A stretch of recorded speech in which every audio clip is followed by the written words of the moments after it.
मैं तुम लोगों का हित करना चाहता हूं। सुनो, यहीं पास में एक रमणीय नगर है, उसे एक चक्रा नगरी कहते हैं। बहुत पवित्र ब्राह्मण रहते हैं, ब्रह्म ऋषि हैं। तुम जाओ और उस नगर में रहो। तुम्हारे पुत्र, चिंता मत करो, भोग और ऐश्वर्य से संपन्न होंगे, एक दिन राज सिंहासन पर बैठेंगे, पर अभी समय है, ऐसा भगवान व्यास देव जी कहकर सहसा अंतर्धान हो गए। कुंती जी अपने बालकों के साथ आगे बढ़ी। वन के बाहर एक चक्रा नगरी थी, उस नगरी में प्रवेश किया और एक ब्राह्मण से कहा कि मुझे कुछ समय के लिए आप अपने घर में रख लीजिए, बस केवल रख लीजिए और हमारे पुत्र भिक्षावृत्ति से उदर पोषण करेंगे। उस ब्राह्मण ने, जो एक चक्रा नगरी में रहता था, बड़ा प्रसन्न हुआ। ऐसे महारथी 5 और कुंती देवी का वो सौम्य स्वरूप देवी हैं, साक्षात भगवत भक्ता हैं। इनके समान कौन भक्त होगा जो भगवान से प्रति कदम में विपत्ति मांग रही कि प्रभु मुझे हर कदम कदम पर विपत्ति मिले, क्योंकि विपत्ति में मैं आपके स्मरण में, आपके प्यार में और आपको सामने देखा है। मुझे ऐसा सुख संपत्ति नहीं चाहिए जिससे मैं आपको भूल जाऊं। पांडवजन वहां भिक्षावृत्ति के द्वारा जीवन निर्वाह करते रहते थे। प्रतिदिन शाम टाइम भिक्षा मांगने जाते थे, 24 घंटे में एक बार। और जब भिक्षा लाते थे तो कुंती जी के चरणों में समर्पित करते, मां भिक्षा लाया हूं, ये समर्पित। कुंती जी भाग करती, उससे आधा भाग निकाल करके भीम को दे देती, आधे में नकुल सहदेव, अर्जुन, युधिष्ठिर और आप पाती, आधा भीमसेन को दे देती। माता के साथ भिक्षा का उपयोग करके वही रहते हैं। एक दिन की बात है, युधिष्ठिर जी, अर्जुन जी, नकुल सहदेव जी भिक्षा के लिए गए। किसी कार्य के लिए भीमसेन को कुंती जी ने रोक लिया। अभी वो भिक्षा को निकले ही थे, इनको रोका ही था कि उसी ब्राह्मण के घर में बड़ा आर्तनाद सुनाई दिया, रोने का। इतनी जोर का दुखद आर्तनाद कि कुंती जी रोक न सकी, वहां समीप गई। पहले सोचा देखें तो है कष्ट क्या, एक खंभे की आड़ में हो गई।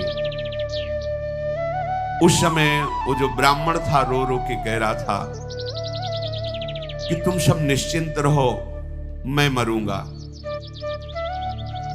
पर यदि मैं मरा तो पूरा परिवार अनाथ हो जाएगा। मैं क्या करूं, मरना ही पड़ेगा। ऐसा क्या है कि मरना पड़ेगा?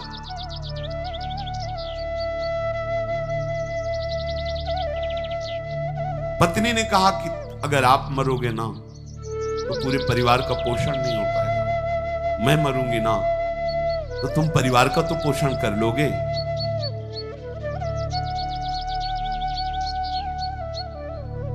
पुत्री ने कहा नहीं नहीं नहीं, कुछ समय बाद मुझे किसी को दोगे ही ना तो मैं मरूंगी, जिससे तुम सब प्रसन्न रहो।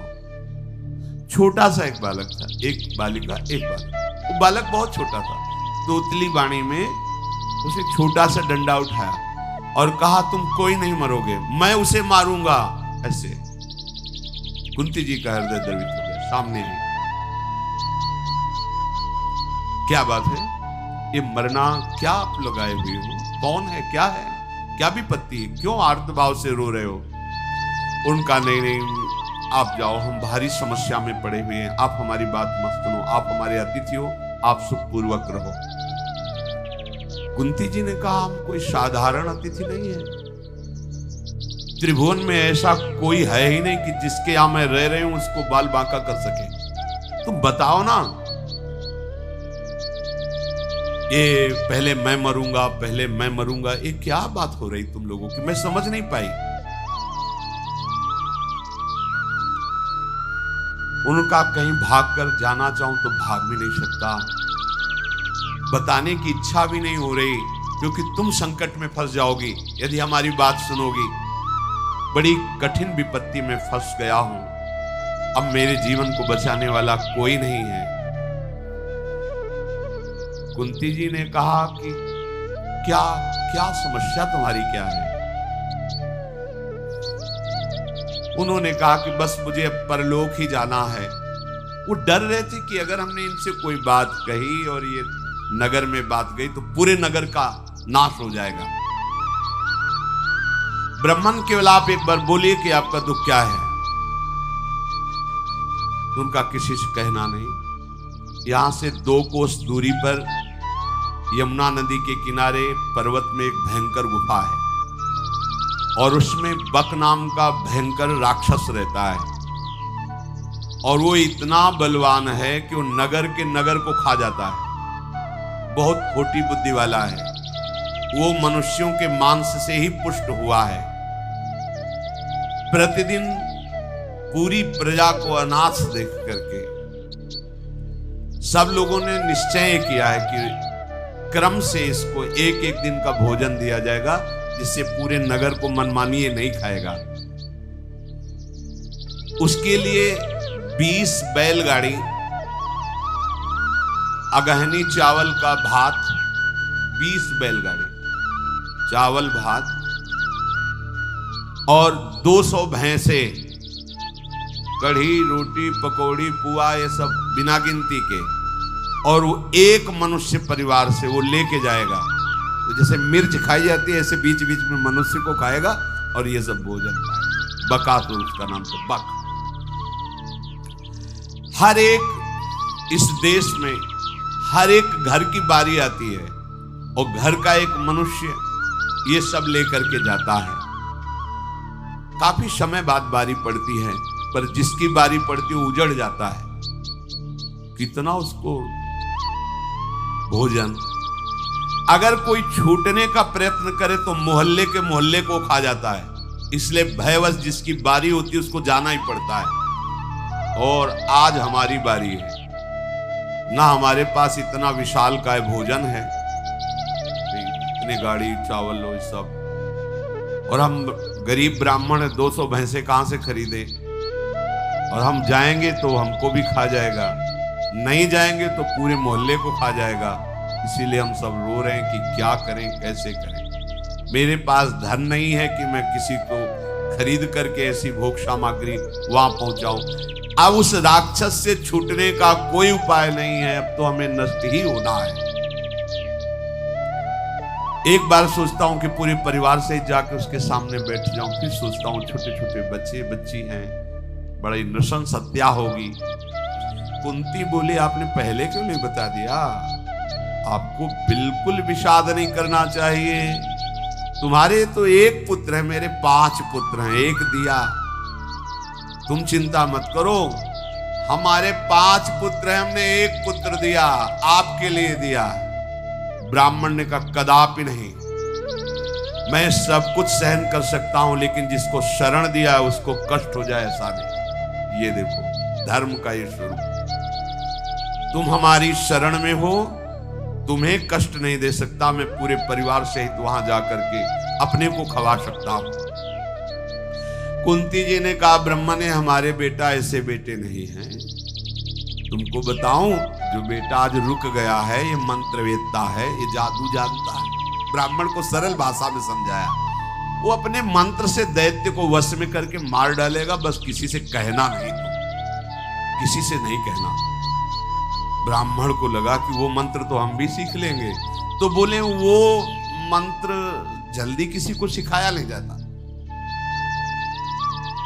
सिखाने पर उतना लाभ भी नहीं मिलेगा, मेरे बेटे को आता है। अब ब्राह्मण बड़ा प्रसन्न हो गया।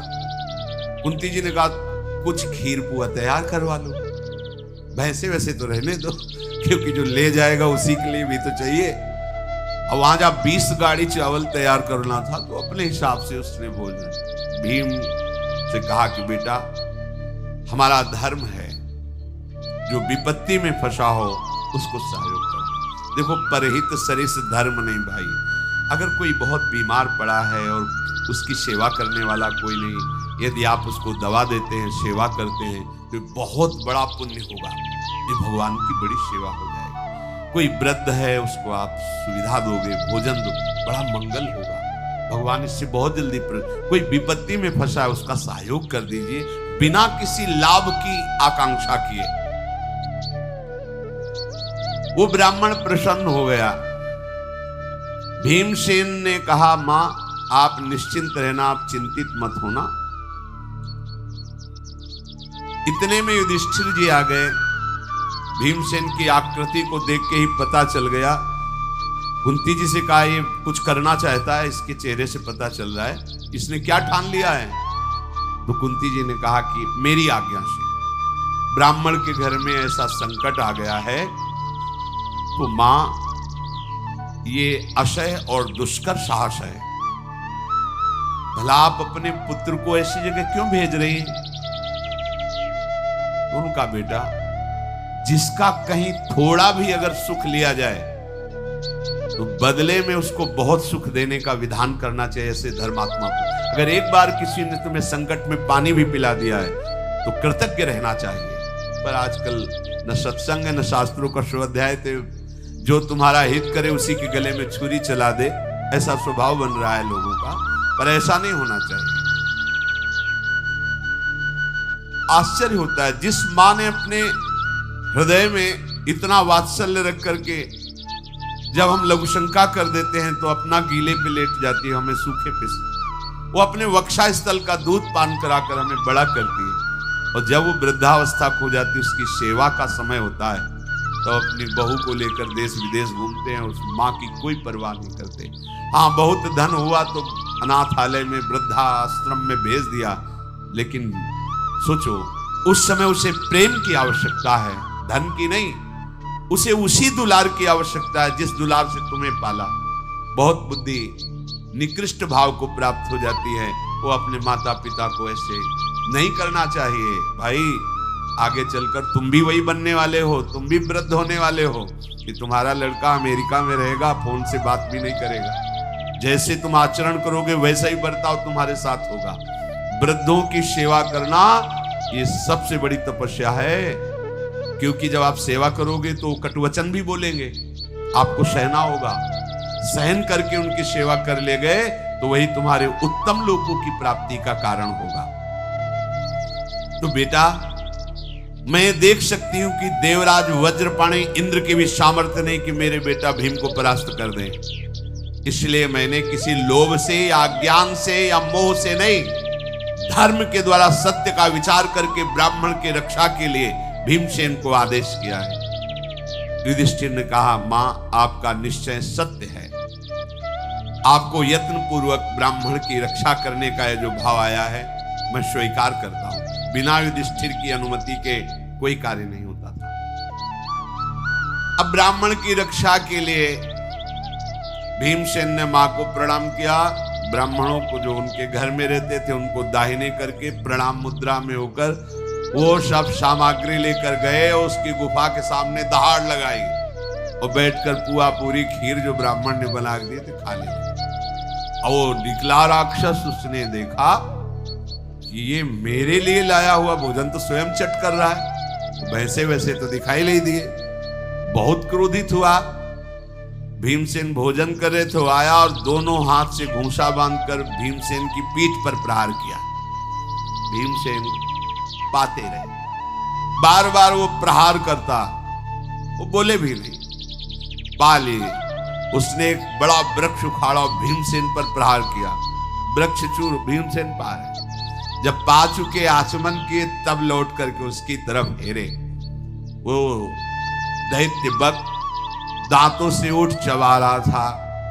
ऐसा लग रहा था कि भीमसेन को खा जाएगा। बड़ा क्रूर स्वरूप। भीमसेन हंसने लगे और उसने कहा कि देखो, तुमने अभी तक मनुष्यों को खाया है, आज तुम्हारे दांतों को पता चलेगा कि तुम किस मनुष्य के चक्कर में पड़े हो। भीमसेन पर वो वृक्ष का प्रहार करना ही चाहता था कि वृक्षों को पकड़कर एक मुष्टिका का प्रहार, उसके जो बड़े बड़े दांत थे ना, बाहर आ गए। कुपित राक्षस ने भीमसेन को बाएं हाथ से बांधकर मारने की कोशिश की। महाबाहु भीमसेन ने उस विशाल राक्षस को उठा के पटक दिया और उसकी छाती पर दोनों हाथ से प्रहार किया, बेहोश हो गया। वायुपुत्र भीम के प्रहार से वो जो बेहोश हुआ, पटक पटक के उसकी खोपड़ी को रगड़ा भीमसेन ने भूमि पर और घुटनों के बल दबाकर उसकी गर्दन पर। थोड़ी देर में उसके प्राण निकल गए। जो प्राण निकलते समय चिल्ला रहा था तो जैसे फटा नगाड़ा आवाज दी, ऐसी आवाज उसकी हो रही थी। पूरे नगर में हाहाकार मच गया, ये आवाज कैसी? हड्डी हड्डी को तोड़ के रख दिया उस बक नामक असुर की। इसके बाद जो नगर का प्रधान दरवाजा था वहां जाकर उसको पटक दिया। हाथ पैर धोकर सरोवर से शांत होकर के आए और ब्राह्मण से कहा चैन से रहो, अब कभी कोई नंबर नहीं आएगा। उसको ऐसी जगह पहुंचा